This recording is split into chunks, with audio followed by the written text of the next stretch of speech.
Hi, my name's Emily, and I like to think I'm funny. I enjoy making people laugh, whether it's with me or, as it mostly is, at me. And making people smile and light up is a really cool thing to do. But lately it's been hard to find the funny side of society.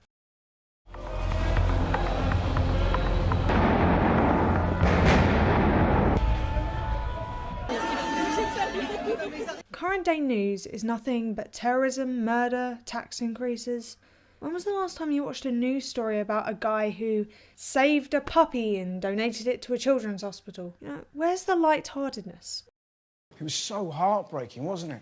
Do you know what? But don't call the people that did this masterminds. They're not masterminds. ISIS are hypocritical cowards. Think about it. They want to take us back to when the Quran was written, the 7th century. And how do they do that? By using rocket launchers, Facebook, Twitter, mobile phones and bombs. You didn't have those in the 7th century, did you warmongering pricks?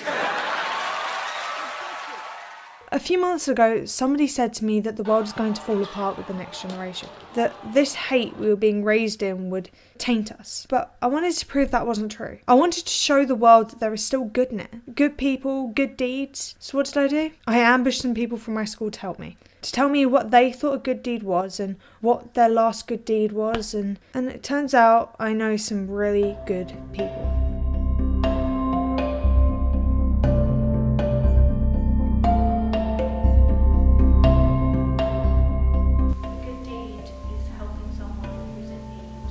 Something that helps other people.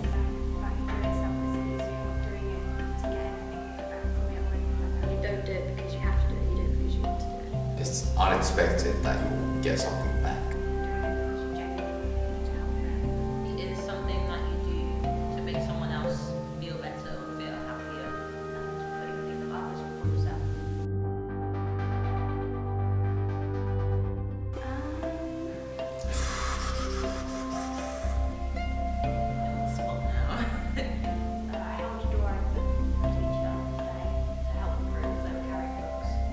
I was helping my mum prep for her debut and she was very stressed out. Probably yesterday actually, because I had my grandma come round and just make sure she was alright. Just make sure that she didn't need anything before I continued dealing with what I was doing. I remember when people give me good deeds, but I don't know. It's opening the door now to good deeds for someone else, yes. I gave a homeless person some money the other day. This lady helped my household to help her get her shopping trolley onto the bus. A few weeks before we filmed these interviews, there was a horrific attack on Paris by a terrorist group. This was the first large-scale terror attack in which I knew what was happening. I and most of my friends were too young to remember 9/11, and we weren't old enough to really understand what was happening during the 7/7 bombings. But I imagine the way the world seemed in shock was the same vibe that you had on September 11th. There was a sense of fear in the air that I'd never felt before, and to be honest, it concerned me. People were cancelling their holidays or refusing to use public transport. The world was afraid. This was a time of fear, and yet there was a sense of unity there that I also had never seen before. Countries all over the world were flying the French flag. People were changing their status photos to show that they supported France.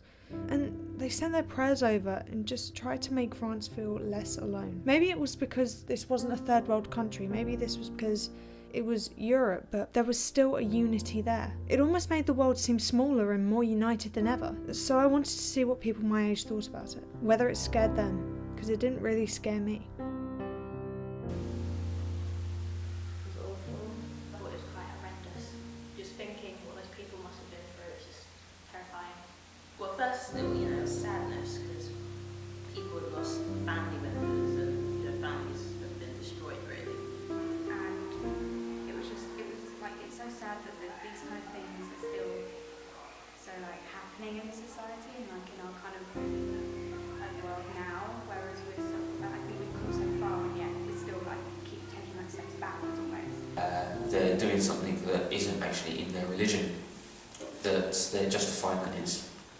They've picked out words and bits from their holy book and then tailored it to fit lives, pretty much.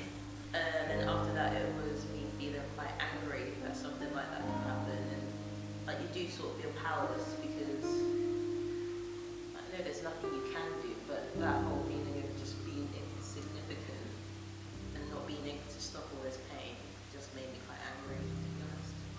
It's, oh, we do this in the name of Islam or for Muslims and stuff like that.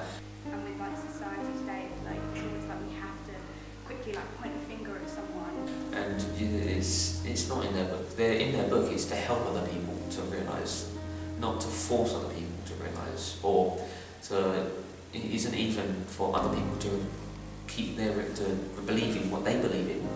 It's for no matter who or whatever someone believes in, for them to help others. And straight away, like people were blaming like refugees and things. And I think it's just so sad that as a society we just have to find someone to blame, and we just immediately blame like vulnerable, weak people. They're a bunch of cowards, and they are trying to do something that they have no idea about. And I'm not a Muslim myself, so that's just showing you how wrong they're going on their own religion. I don't understand why we just can't agree to disagree with all the different cultures and stuff. But we mustn't be forced to change what we do. These terrorists want us to change what we do, and we shouldn't give in to them. We should not live in fear. Well, IS or Daesh or ISIS or ISIL or whatever name you're going by, I'm sticking with IS, as in Islamist scumbags. I think the outcome is pretty clear to everybody but you. Whatever atrocities you're currently capable of committing, you will lose. In 1,000 years' time, Paris, that glorious city of lights, will still be shining bright, as will every other city like it, while you will be as dust, along with a ragbag of fascists, Nazis and Stalinists that have previously dared to challenge democracy and failed. I don't think that the way we dealt with it was like correct, and I don't believe that like you should use violence to solve violence. Be positive to show them that, you know, because you can't really fight fire with fire, so you've got to be like positive to show them that you have affected them. We have prevented so many terror attacks here in the UK and overseas, but inevitably one of those terror attacks it can't always be foreseen, it can't always be stopped. I don't think that it's going to help anything. I think in fact it's just be creating more problems, and it's like just hurting innocent civilians and just making their life a lot worse, and not really taking into consideration like the long-term effect of it. We're fighting a battle against an ideal, and an ideal is very hard to abolish because it can never be completely destroyed. It's always going to be there, or it's always going to be in our history that we had the ISIS crisis.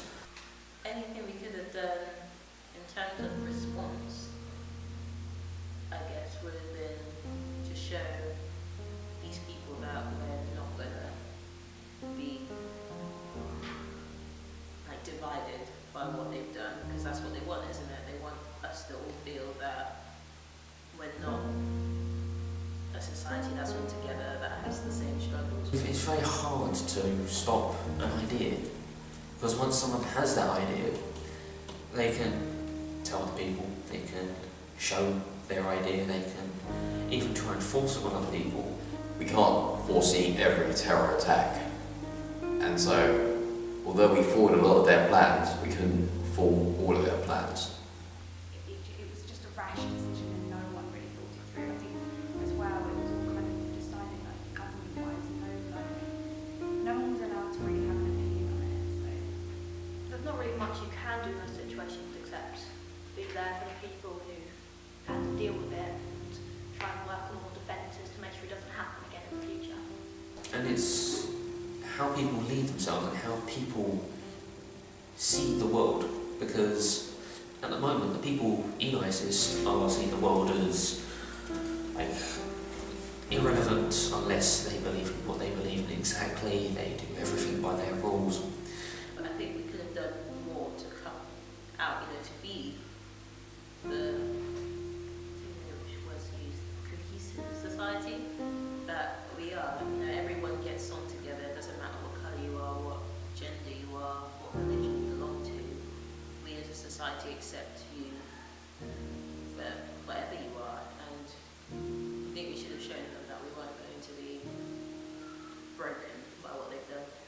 To wrap up my interviews, I wanted to do something nice for the people that had taken the time out of their day to come and be filmed. Sadly, as I wasn't much of a hugger and too cheap to buy chocolate, I didn't really know what to do. So instead, I decided to make them all do a good deed themselves. I told each person to say something nice about the next person and so on, and I read each nice comment out to them at the end of every interview. When I asked them to do this, not one of them hesitated. Not one of them said they couldn't think of anything, and I thought, you know, that says a lot about their character, especially to compliment someone that they don't necessarily know. I love her so, she's really unique. She has a very cool sense of identity. Oh, that's so nice.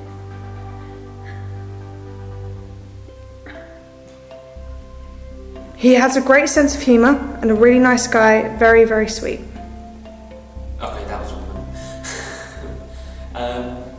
Thank you, pretty much. It's not every day like you get someone to say something nice about you, and it's nice to hear something. You're a good friend. You're always there when people need you. You're also very smart. That's really nice. Your style is amazing. A really nice person, and I can just hang with her. She's very organised and incredible. I respect her. Oh, bless, that's so cute. It's kind of weird thing, like, getting compliments from people. Makes you feel a bit awkward. But it's nice. She's always smiling and makes everyone laugh. She's very loyal and fun to be around. Oh, so cute. Thank you very much. Yeah, that was.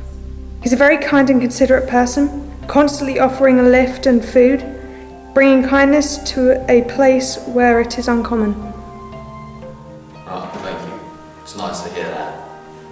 Especially when someone says nice things about you. It's almost like a good deed. They all found it easy to say something nice about a person who maybe wasn't in their friendship group or didn't have any classes with them. If we can find it so easy to say nice things about people we may not even know, doesn't that prove that we aren't as hated by hatred as some people claim? Maybe the world isn't going downhill, but in fact the next generation is learning from the old one. Sure, now it's global warming and ISIS, but yesterday it was Bin Laden and Y2K, and tomorrow there'll be a new threat, a bigger threat. But look at the people who volunteered to help me make this awful little film because they were too nice to say no. For example, Dylan, who took time out of his days to help me film twice when we lost the footage. And Holly, who has spent a long time editing this, off her own back with no payment whatsoever. The fact that people are willing to help out the weird girl who likes to be laughed at kind of proves that there are still kind and generous people in the world. So maybe we're not going downhill. Maybe we're not going to do as badly as people keep saying we're going to do. Just think about it.